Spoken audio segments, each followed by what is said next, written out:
Hi friends, இன்னைக்கு நம்ம கோவை சமையல்ல எக் மலாய் கிரேவி எப்படி செய்யலாங்கிறத பார்க்கலாம் வாங்க. 2 வெங்காயம், 3 பச்சை மிளகாய்,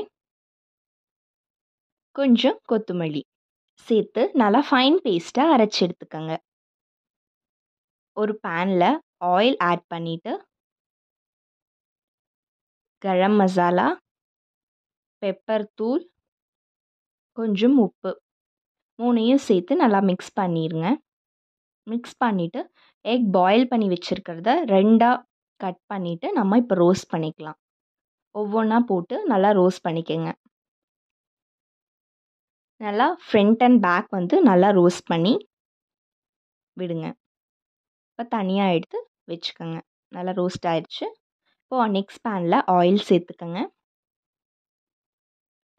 ஒரு பட்டை, ஒரு ஏலக்காய், 4 கிராம்பு, அரைச்சி வச்சுருக்கக்கூடிய நம்ம மசாலா பேஸ்ட் உள்ளே ஆட் பண்ணிக்கலாம். ஆட் பண்ணிவிட்டு கொஞ்சம் தண்ணி சேர்த்துக்கோங்க. நல்லா மிக்ஸ் பண்ணி விடுங்க. 5 நிமிஷத்துக்கு க்ளோஸ் பண்ணி கொதிக்க விடுங்க. கொதிச்சதுக்கப்புறம் இஞ்சி பூண்டு தட்டி உள்ளே சேர்த்துக்கலாம். நல்லா மிக்ஸ் பண்ணி விடுங்க. பெப்பர் தூள், கரம் மசாலா,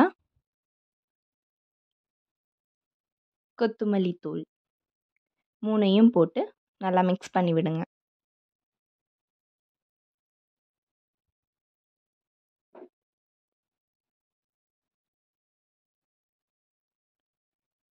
இப்போ சால்ட் தேவையான அளவு போட்டுக்கோங்க. 5 நிமிஷம் நல்லா அது கொதிக்கணும். கொதிச்சதுக்கப்புறமா 1 டம்ளர் பால் எடுத்திருக்கேன், அது சேர்த்துக்கலாம்.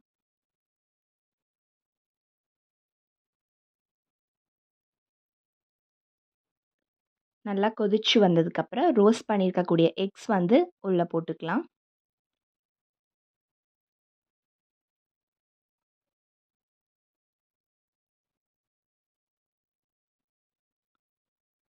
உள்ளே போட்டதுக்கப்புறம் லாஸ்ட்டாக கசூரி மேத்தி உள்ளே போட்டுக்கலாம்.